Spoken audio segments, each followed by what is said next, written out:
तो पिंड वो बुलेटिन जो प्रदेश की खबरों और अपने पिंड की धरती से जोड़ता है। लंदन से लेकर लुधियाना तक, टोरंटो से लेकर तरन तारण तक, दुबई से लेकर दुआबा के पिंड तक, हर वो खबर जो एनआरआई दिल की धड़कन बन चुकी है। हम लाते हैं सीधे, सबसे पहले, सबसे साफ। यहाँ हर अपडेट पंजाब से सीधा रिश्ता बनाती है। तो चलिए शुरू करते हैं आज का एनआरआई तो पिंड इंटरनेशनल न्यूज बुलेटिन। तो भारत में अमेरिकी दूतावास ने गर्भवती भारतीय महिलाओं को वीजा देने में खास सतर्कता बरतने का ऐलान किया है। दूतावास ने ये कहा है कि अगर उन्हें लगता है कि यात्रा का मुख्य मकसद अमेरिका में बच्चों को जन्म देना और बच्चों के लिए अमेरिकी नागरिकता हासिल करना है तो वह वीजा नहीं देंगे। तो दूतावास ने कहा है कि इसकी इजाजत नहीं है। अमेरिका का दावा है कि हर साल बड़ी संख्या में गर्भवती महिलाएं बच्चों को जन्म देने के लिए टूरिस्ट वीजा पर देश में प्रवेश करती हैं। ट्रंप प्रशासन ने पहले ही ऐसी महिलाओं पर प्रतिबंध लगाने का ऐलान भी किया था। अमेरिकी दूतावास ने कहा है कि अमेरिका में बच्चे को जन्म देना और बच्चे के लिए अमेरिकी नागरिकता हासिल करना है, इसकी इजाजत नहीं है। अमेरिका ने इसे बर्थ टूरिज्म का नाम दिया है। अमेरिका में जन्मा बच्चा अमेरिकी संविधान के तहत अमेरिकी नागरिक बन जाता है, चाहे उसके माता पिता का इमिग्रेशन स्टेट कुछ भी हो। तो माता पिता को नागरिकता नहीं मिलती, पर बच्चे को सभी नागरिक अधिकार जैसे अमेरिकी पासपोर्ट के लिए आवेदन करने की परमिशन मिल जाती है।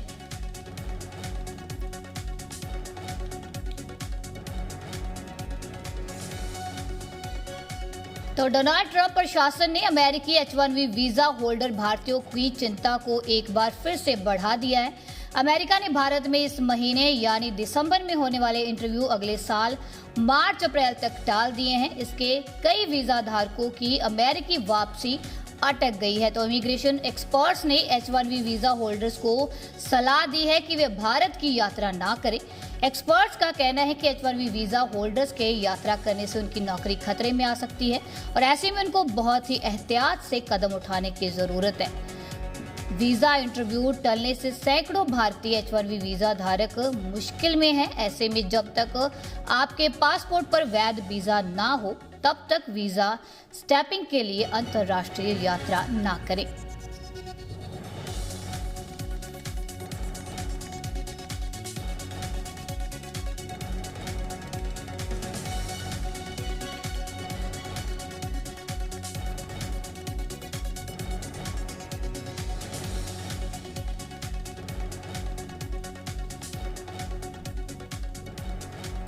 तो इसी खबर पे हमारे साथ जुड़ गए हैं इमिग्रेशन एक्सपर्ट हैं विक्रम। आपका बहुत स्वागत है जी पंजाब हरियाणा हिमाचल पर। बहुत बहुत शुक्रिया जी मैम। जी, तो जो अभी ये जो नया वीजा सिस्टम लेकर जो ट्रंप सरकार ने नया फैसला लिया है, तो इसका अब आने वाले दिनों में क्या असर हो सकता है? देखिए ma'am, this is a recent policy change जो ट्रंप एडमिनिस्ट्रेशन की तरफ से की गई है। इसमें उन्होंने सोशल मीडिया स्क्रीनिंग है उसी को लेकर उन्होंने जो मिड दिसंबर से H-1B वीजा और साथ में जो H-4 वीजाज होते हैं जिसमें स्पाउस एंड डिपेंडेंट चिल्ड्रन होते हैं जो H-1B वीजा होल्डर्स के होते हैं, उनकी जो अपॉइंटमेंट्स थी उन सभी को रीस्केड्यूल करके उन्होंने मार्च में कर दिया है। इससे पहले स्टूडेंट एंड जो एक्सचेंज विजिटर्स थे उनके लिए भी उन्होंने यही पॉलिसी की थी, जिसमें जो एप्लीकेंट्स है उनको अपना सोशल मीडिया हैंडल है, चाहे वो फेसबुक है, इंस्टाग्राम है, लिंक्डइन है, जहां जहां पे भी उनकी प्रोफाइल है उनको पब्लिक करना पड़ेगा। तो उसी के तहत ट्रंप एडमिनिस्ट्रेशन ने उनकी जो अपॉइंटमेंट थी उनको उन्होंने रीस्केड्यूल करके मार्च में कर दिया है। जी, तो अगर जो भारतीयों के H-1B वीजा के इंटरव्यू लेट होंगे तो इसका क्या असर पड़ सकता है? बहुत असर पड़ेगा मैम। इसमें काफी जो वहां से H-1B वीजा होल्डर से कोई अपनी फैमिली को मिलने यहाँ आया था, उनका वीजा एक्सटेंड करने के लिए उन्होंने एप्लीकेशन डाला था, किसी ने जॉब को वापस जाके ज्वाइन करना था, किसी का कोई फैमिली मैटर था तो वो वापस अपनी कंट्री में आया था। अगर उनकी अपॉइंटमेंट्स आगे जाएंगी, उनकी जॉब के लिए उनको दिक्कत आ सकती है।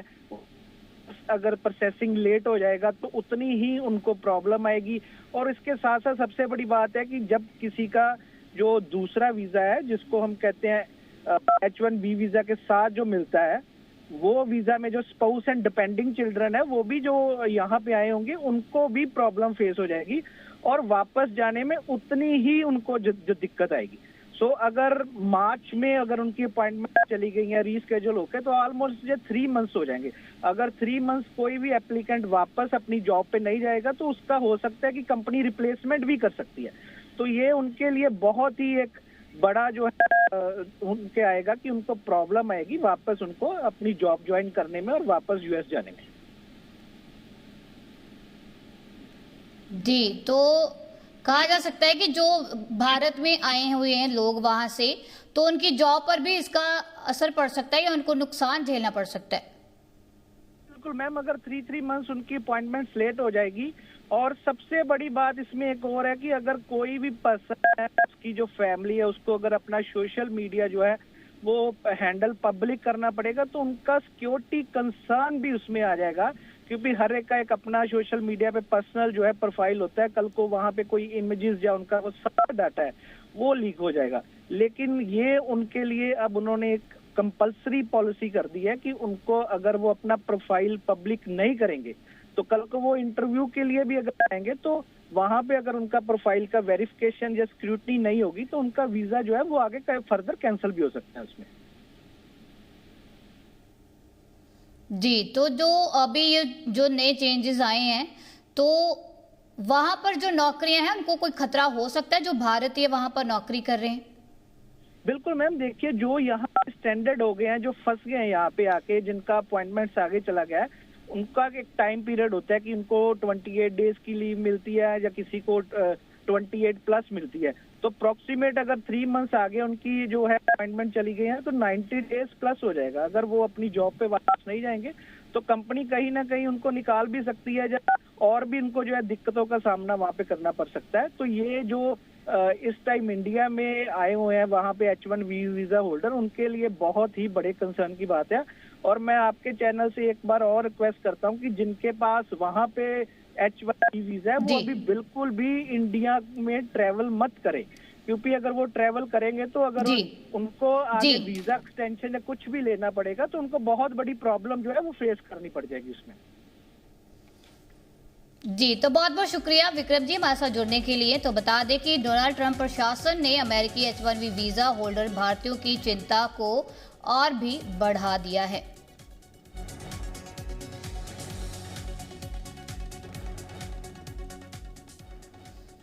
तो अमेरिकी राष्ट्रपति डोनाल्ड ट्रंप ने एक नया वीजा प्रोग्राम शुरू किया है जिसे उन्होंने ट्रंप कार्ड का नाम दिया है। तो लोग गोल्ड कार्ड नागरिकता के लिए आवेदन कर सकेंगे। तो नए वीजा प्रोग्राम से अमेरिकी खजाने में अरबों का इजाफा होगा। Trump gold card green card जैसा है पर इसके ज्यादा फायदे होंगे। कंपनियां भी किसी भी कॉलेज में जा सकेंगी, कार्ड को खरीद सकेंगी और उस व्यक्ति को अमेरिका में रख सकेंगी। तो अमेरिका में प्रतिभाशाली लोगों को लाने का मौका देगा। हालांकि इस गोल्ड कार्ड के लिए भारी भरकम फीस चुकानी पड़ेगी जिसका भारतीयों पर असर पड़ना तय है। ट्रंप पहले भी ऐसे गोल्ड कार्ड जैसी वीजा योजना की बात कर चुके हैं जिसका उद्देश्य अमीर और ज्यादा प्रतिभाशाली विदेशी नागरिकों को आकर्षित करना है ताकि अमेरिका में बड़ा निवेश आए। आवेदन को अमेरिकी खजाने में $10 लाख यानी कि $1 मिलियन देना होगा। कंपनी द्वारा स्पॉन्सर किए गए आवेदक को $20 लाख देना होगा। तो साथ ही $15,000 की नॉन रिफंडेबल प्रोसेसिंग फीस भी होगी। अमेरिकी इमिग्रेशन नियमों के तहत गोल्ड कार्ड धारक EB1 या EB2 वीजा कैटेगरी में आएंगे। ये वीजा आमतौर पर असाधारण योग्यता वाले लोगों को दिए जाते हैं जैसे कि टॉप रिसर्चर, फेमस प्रोफेसर, बड़े कलाकार या बिजनेस लीडर्स।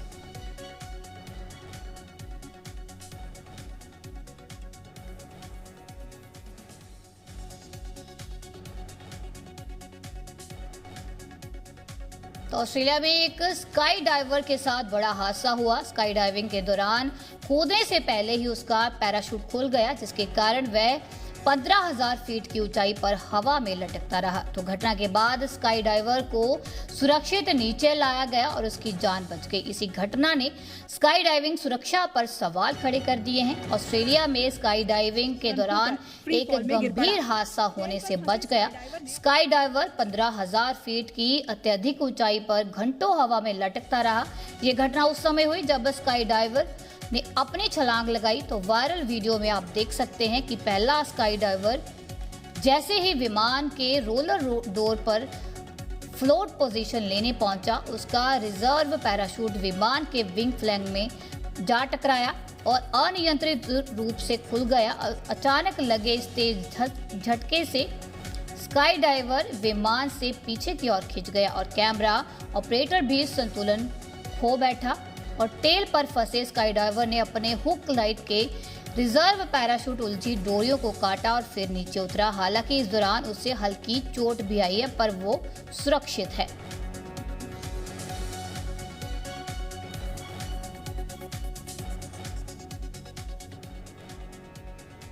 तो आगे बढ़ेंगे। थाईलैंड और कंबोडिया के बीच सीमा पर हमले फिर से शुरू हो चुके हैं।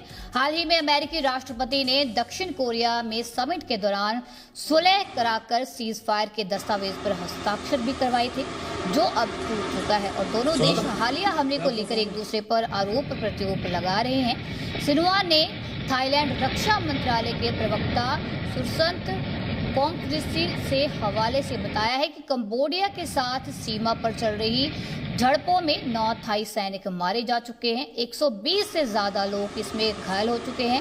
कंबोडिया ने थाई चौकियों पर तोप और मोर्टार से हमला किया, जिसके बाद थाई सेना ने भी उसी तरह से हथियारों का इस्तेमाल कर जवाब दिया है और उनके ट्रकों को नुकसान पहुंचाया है। और थाईलैंड और कंबोडिया के बीच सीमा पर हमले फिर से शुरू हो चुके हैं।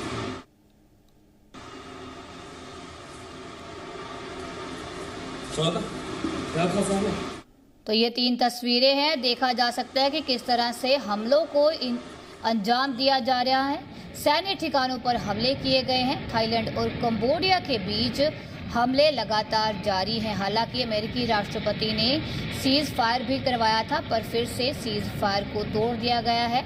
थाईलैंड का एक तरफ सैन्य अभियान किया गया तो कंबोडिया पर ये रॉकेट दागे गए हैं, दूसरी तस्वीर है, और वहीं कंबोडिया का बारूदी पलटवार भी किया गया।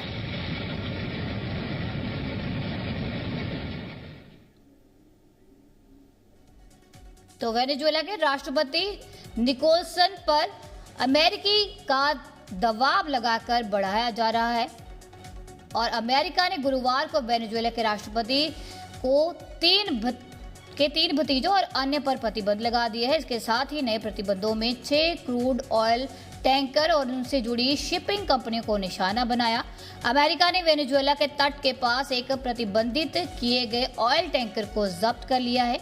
ये पहली बार नहीं है जब मादुरो को परिवार अमेरिका के साथ राजनीतिक बदले की कार्रवाई में शामिल हुआ हो। अमेरिका के दुश्मन के समर्थन में पुतिन वेनेजुएला के राष्ट्रपति से फोन पर बात भी की। पुतिन ने समर्थन का भरोसा दिया है। राष्ट्रपति निकोलसन को सहयोगी बताकर द्विपक्षीय संबंधों को मजबूत करने पर जोर देने की बात भी कही गई है। तो अमेरिका और वेनेजुएला की लड़ाई में रूस की एंट्री हुई है।